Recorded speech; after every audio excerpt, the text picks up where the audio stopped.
Now, here's the thing, that once you get this, you'll understand everything that ever happens to you or anyone else. Once you understand this vibrational gap that you have control over, you have to practice a little bit before you really feel your control. But once you get a sense of this, it's going to be smooth sailing for you. The reason that you feel the negative emotion is because the larger part of you is focused upon a subject which is vibrating, that law of attraction is responding to. And as we appeal to your logic, if you understand that this non-physical part of you is the eternal part of you and has been focused and summoning by virtue of law of attraction for longer than you could even identify in terms of time, and here you are in this very brief physical body, which do you think of those two vibrational points of attraction law of attraction is responding to in the most powerful way? Perhaps Esther's demonstration is giving it away. And we're wanting you to realize that this law of attraction that's responding to who you really are is creating what feels to you like a current that is moving toward all that you have become. In other words, if you've been sick in your body, the non-physical part of you is weller. If you don't have enough money, the non-physical part of you has much more prosperity. In other words, do you understand that before there is anything that you would term physical manifestation, that there is a thought vibration first? First there is thought. The more it is thought upon, the more it begins to take shape and form. And in that shape and form place, some can see it. You see visions, you see auras, you see energy. Many of you are beginning to be able to use your physical eyes to translate that kind of vibration, while most do not. But then beyond that, once it's thought upon longer by more, it takes shape and form in the way that you call physical manifestation.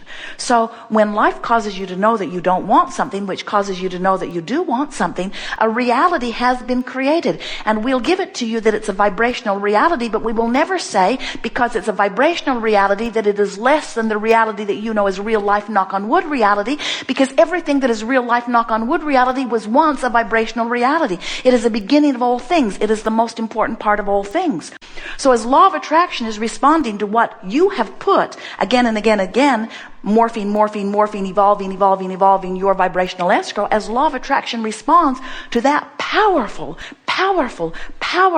point of attraction, things begin to take shape and form. Things begin to move. People begin to get influenced. Law of attraction is responding and bringing about a reality, your evolved, expanded version of you.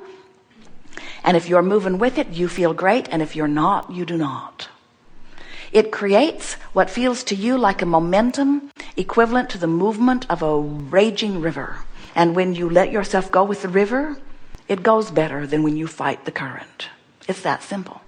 So we want to say to you carefully and lovingly that you just got to go with who life has caused you to become. You cannot hold yourself back. Jerry and Esther went whitewater river rafting, and they all found that out. When they put their raft in the water, it was clear to them that the stream was going to take them. And not one of them even considered bucking the current and fighting it by trying to row upstream. They had paddles, but that river was stronger. In fact, their river guide said, folks, this isn't Disneyland. We cannot turn this river off. And we want to say exactly the same thing to you. This is a fast-moving river that was set into motion by you and that which is sourced before you even got here in this physical body. And since you've been here every day of your life, even before you could speak words, you've been synthesizing life, sifting through the data, and you have been giving birth to your point of view, preferences of what would be improvement for you. And Source understands so well that you, leading edge creator out here on the leading edge of thought, should know. Even if you are a one-celled organism, Source knows that you know what's better for you than anybody else. The scientists are trying to genetically engineer. They don't know. In other words, no one knows more clearly than the individual consciousness about its individual perspective. And as you are living in your individual perspective, you are surrounded always by contrast that causes you to expand. Now that's true of us too, you know. That's true of that which is source energy. That's true of that which is non-physical. There is contrast. There is that which is wanted and lack of it in every particle of the universe. But you know what's different with you than with us? You are in more contrast than we are, because it was all of our plan. You said, I'll go forth where the contrast is greater, because in greater contrast there becomes greater awareness and therefore greater expansion of what is wanted. You get that, don't you? Don't you really feel yourself birthing the most fantastic parts of your life during greater contrast? And we're not encouraging you to get out there and spread the gap in your contrast. We really are not. We're just wanting to point out to you that in your human form, the contrast is greater, which means you are the leading edge of creation. And we stand in far less contrast. In fact, the contrast where we are would be indiscernible to you. We stand in far less contrast. That way we can easily turn our undivided attention to the new ideas that you give birth to. Do you feel how important your perspective is to the whole of all of this?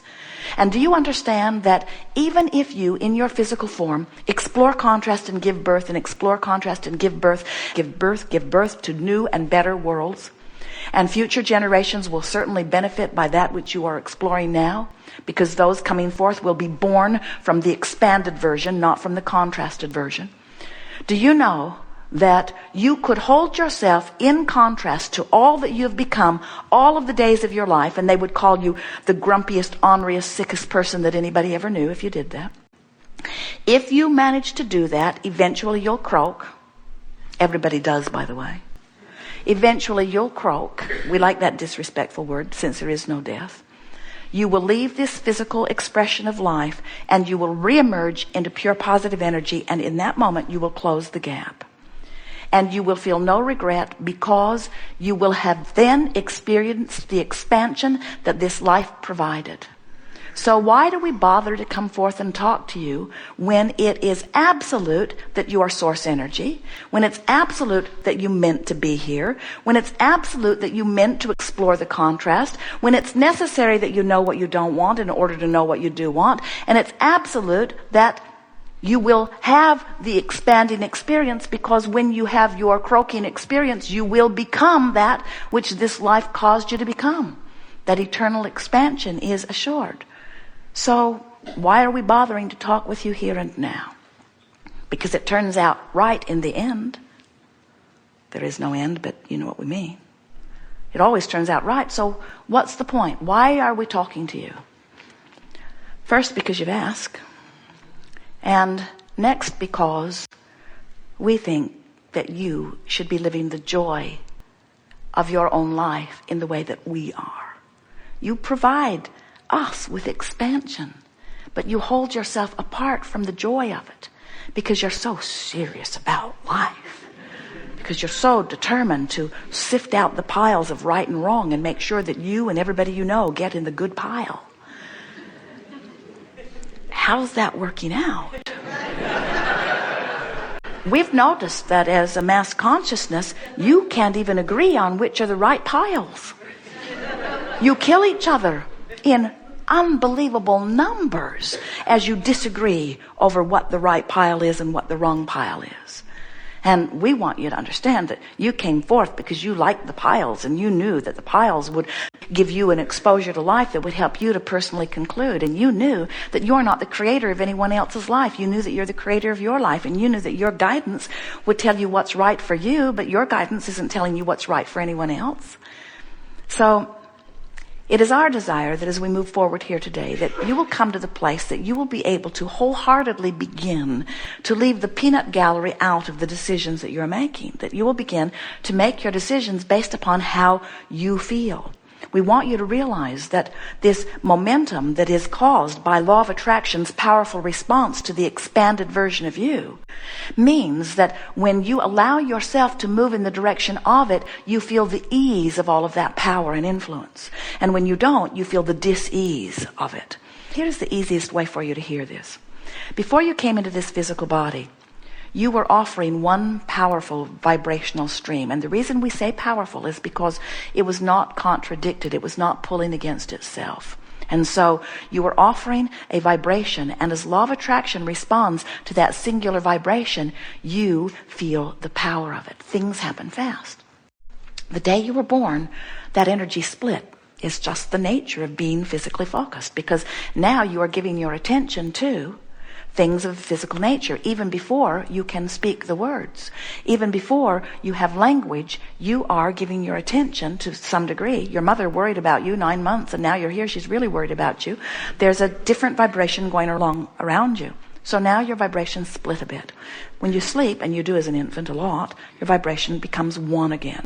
When you wake up, you worry a little bit. The longer you live in this physical body, doesn't need to be, but seems to be often the case, the more you find things to fuss and worry about. And the more you chronically begin to hold yourself in a vibration that's different from that knowing, loving, worthy feeling, well-being vibration that is really who you are. So as you begin to get acclimated to a feeling that is far different from who you really are, occasionally you have moments of insight where you are thrilled about something. But how do you feel most of the day? Are you ornery or are you joyful? Are you buoyant or are you dragged down? Are you eager or are you depressed? In other words, you've got to pay attention to the way you feel, and in paying attention to the way you feel, you can feel eagerness is alignment, depression is not, anger is not, frustration is not, love is alignment. You see what we're getting at? So as you begin to get a handle on the way you feel, what you're really getting a handle on is the wholeness or the lack of it of who you are. We want to help you figure out how to keep up with you. We want you to keep up with who life has caused you to become. And do you know, every time you feel negative emotion, even if somebody else has done something that you deem terrible to you, every time you feel negative emotion, you're not keeping up with you. And if you can get that, I'm not letting myself be who I really am. That's what negative emotion means. So when you get that and you are determined to let yourself be who you really are, be the lover you are, the offerer of love to others, but the lover of self that you are, the appreciator of others, but the appreciator of self that you are, the worthy being that you are. You've been compared with so many others. Most of you have lost your place in this. You don't love yourself the way the larger part of you does, and you suffer horribly in that absence of self-love. And we've noticed that when you're not loving you, you have a hard time loving anybody, and when you're not loving anybody, you have a hard time loving you. Just find something to love and focus upon it, no matter what it is. Find something to love, give it your undivided attention until you've activated the vibration, until you can feel it within you. Good. We are eager to talk with you about anything that is important to you. Nothing is off limits. You'll notice a perfect unfolding.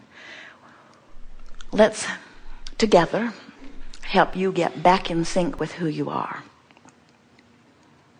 We don't mean to imply that you're dramatically out of sync, but you're not in sync. You don't love life the way you really do. You don't love yourself the way you really do. You don't have the money in your bank account that we've seen in your vibrational escrow. And your body doesn't feel as good as your vibrational body does. You are source energy in physical bodies, and it's time for you to return to that perspective. Don't worry, you won't look weird to others. You'll look happy. Those who see you, who don't know what's going on, will see you as clear-minded. They'll see you as resilient. They'll see you in contrast, but they'll never see anything get you down. They'll see you revel in contrast and feel eager to find solutions when problems arise. They'll feel your confidence no matter what's happening. And they'll feel and hear your uplifting words. They will begin to notice that you rarely, if ever, criticize or complain. That you are chronically appreciating. And many of them, especially those up close to you, will have to begin putting it together. You're living a good life because you feel good. You don't feel good because you're living a good life. Achieve the vibration and watch what happens. People say, oh, Abraham, if you just give that to me, I promise you I'll feel better. We say, we know you will, but you got to feel better, and then it comes.